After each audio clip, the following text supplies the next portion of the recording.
de amarte, por darme la vida. Señor, estamos agradecidos contigo todo el tiempo, porque eres libre de mi fuerza, de tu mano la vida total. ¿Qué sería de nosotros sin tu ayuda? Nada soy y nada puedo hacer. Gracias a ti, Señor, por esta bendición. Gracias, mi Dios.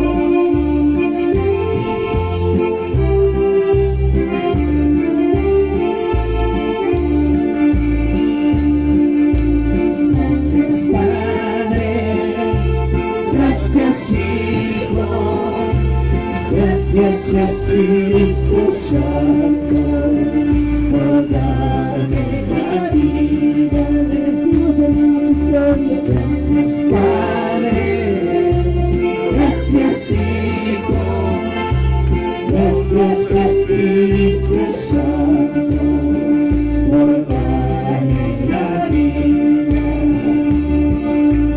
Cuando el hombre me decía, ya no tienes esperanza, me levantaste mi Señor.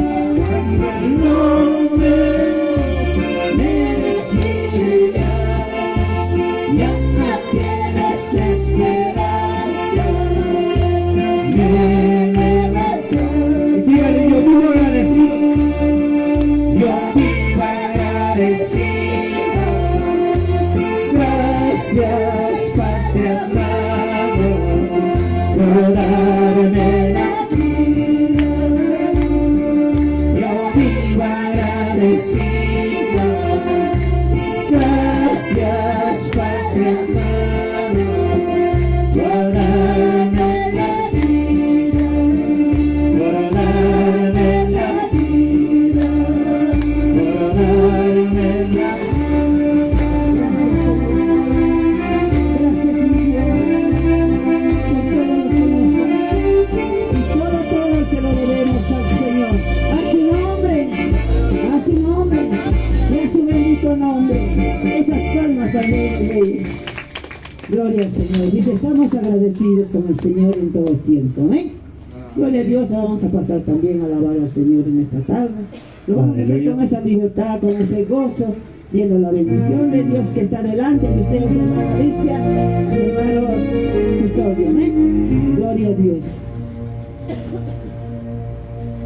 A su nombre. Gloria a Dios. ¿Dónde están mis hermanos en Cristo Jesús? ¿Estamos alegres o estamos tristes? ¡Contento! El tiempo está un poco triste, ¿por qué? Porque también de repente nosotros estamos tristes, ¿verdad? Siéntate contento, alegre, porque la próxima también de repente, si usted crees, el tuyo vamos a estar inaugurando, ¿verdad?